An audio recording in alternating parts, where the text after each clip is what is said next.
Magandang araw, Malacanang Press Corps. Pangulong Ferdinand R. Marcos Jr. planong buksan ang Philippine Consulate at SSS Office sa Korea para sa mas mabilis na serbisyo sa mga OFWs. Sa hangaring mapagaan ang pamumuhay ng mga overseas Filipino workers sa South Korea, binigyan diin ni Pangulong Marcos Jr. ang pagbubukas ng Philippine Consulate sa Busan at SSS Office sa Seoul. Kasalukuyang nasa South Korea ang Pangulong kasama ang kanyang delegado para sa 32nd Asia-Pacific Economic and Cooperation or APEC Summit, kung saan bit-bit ng Pangulo ang mahalagang programa ng pamahalaan na naglalayong palaguin ang ekonomiya ng Pilipinas at hikayatin ang mga negosyante na mag-invest sa bansa. Unang binisitin ng Pangulong Marcos Jr. sa Korea ang Filipino community, kung saan ipinahayag niya ang pagpapahalaga sa sakripisyo at dedikasyon ng mga kababayan nasa ibang bansa. Tiniyak din ng Pangulo ang patuloy na pagtatrabaho ng pamahalaan upang maihatid ang serbisyo, proteksyon at suporta para sa Filipino community saan mang sulok ng mundo, maging sa ekonomiya, trabaho at edukasyon. Itinampok din ng Pangulo ang kahalagahan ng APEC 2025 para sa pagpapalakas ng ekonomiya, digital trade, MSMEs, sustainable jobs at edukasyon sa digital skills at teknolohiya. Binanggit din ng Pangulo ang mga isyong pandaigdig tulad ng climate change. Hindi kakayanin isa lamang kundi ang sama-samang aksyon ng mga bansa para matugunan ang issue ng climate change.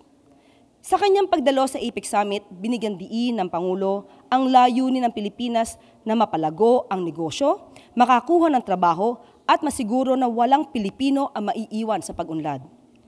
Lubos naman ang pasasalamat ng Pangulo sa mga kababayan. Hinikayat niya ang lahat na ipagpatuloy ang kanilang pagmamahal para sa bayan. Nagbigay din ang Pangulo ng mensahe ng pagkakaisa, inspirasyon at national pride para sa mga Pilipino abroad. Pangulong Ferdinand R. Marcos Jr. hinikayat ang Asia-Pacific Economic Cooperation o APEC na magtulungan sa gitna ng mga pandaigdigang hamon. Hinimok ni Pangulong Marcos Jr. ang mga kasapi ng APEC na magkapit-bisig upang mapanatiling bukas, inklusibo at handa sa hinaharap ang kalakalan sa gitna ng pandaigdigang hamon sa pamamagitan ng pagtupad sa mga prinsipyong nakabatay sa pagiging bukas, patas at malinaw. Sa kanyang intervention sa unang session ng APEC Economic Leaders Meeting, Informal Dialogue with Guests kaninang umaga, binigyan diin ni Pangulong Marcos Jr. ang kahalagahan ng muling pagpapatibay sa mekanismo ng pagresolba ng mga issues sa World Trade Organization. Kasama na rin dito ang paglinang ng mga bagong patakaran na angkop sa mas mabilis na pag-unlad ng digital na kalakalan. Binigyan diin ng Pangulo na pagtuunan ng pansin ang agrikultura, magtayo ng mas matatag at makabagong supply chains, at suportahan ang mga macro, small at medium enterprises upang matiyak ang pangmatagalang kaunlaran sa pamamagitan ng digitalisasyon at pagpapalawak ng kakayahan ng mga manggagawa.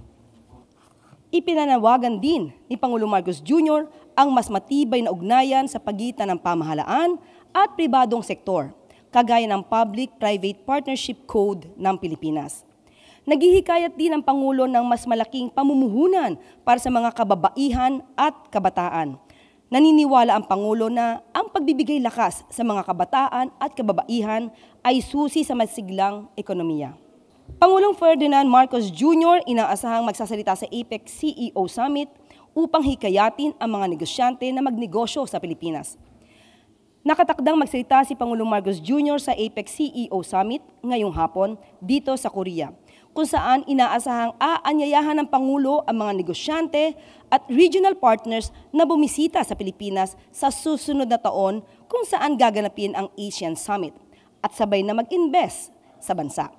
Sa kanyang intervention, bibigyan diin ng Pangulo ang kahandaan ng Pilipinas sa pag-host ng ASEAN 2026 na nakatuon sa pagsulong sa mga inisyatiba sa regional digital economy at pagpapalakas ng ugnayan sa pagitan ng APEC at ASEAN.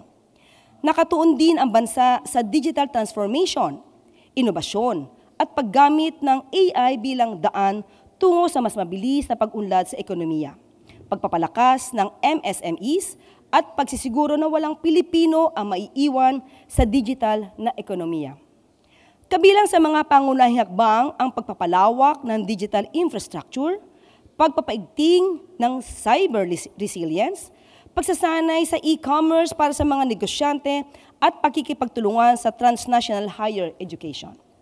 Kasunod ng mga development sa bansa, inaasahan ding hihikayatin ng Pangulo ang mga negosyante na makipagtulungan sa paghubog sa hinaharap na sa pamamagitan ng teknolohiya, sustainability at mabuting pamamahala at cross-border cooperation. Pamahalaan, nakabantay sa undas. Bago ang pag-alis ni Pangulong Ferdinand R. Marcos Jr. sa Pilipinas patungong South Korea para sa 32nd Asia-Pacific Economic and Cooperation o APEC Summit, ipinag-utos ng Pangulo ang mahigpit na pagbabantay sa undas. Ang Department of Social Welfare and Development sa pangunguna ng Secretary Rex Gatchalian ay nagpalabas ng direktiba na tiyaking handa ang kanilang field offices sa anumang kakailanganing tulong ng mga pasaherong uuwi sa kanilang probinsya. Tiniyak din ng DSWD na may sapat silang relief items kasama na ang ready-to-eat food packs, family food packs at iba pang non-food items kung sakaling may mga pasaherong ma-stranded. Si Health Secretary Ted Herbosa ay nag-ikot naman sa mga DOH emergency tents sa SLEX dahil sa inaasahang pagtaas ng volume ng mga pasaherong uuwi sa mga probinsya ngayong undas.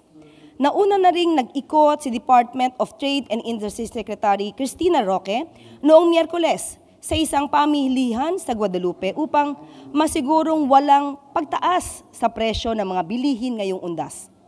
Pinuri ni Secretary Roque ang mga retailers sa pagpapanatili ng patas na presyo ng mga bilihin para sa kapakinabangan ng mga mamimili. Tiniyak din ng kalihim ang patuloy na pagbabantay ng DTI upang mapanatili ang abot-kayang presyo ng mga bilihin habang sinisiguro ang sustainability at kita ng mga negosyo para sa kapakinabangan ng lahat. Ipinag-utos naman ng Philippine National Police Acting Chief Lieutenant General Jose Melencio Nartates Jr.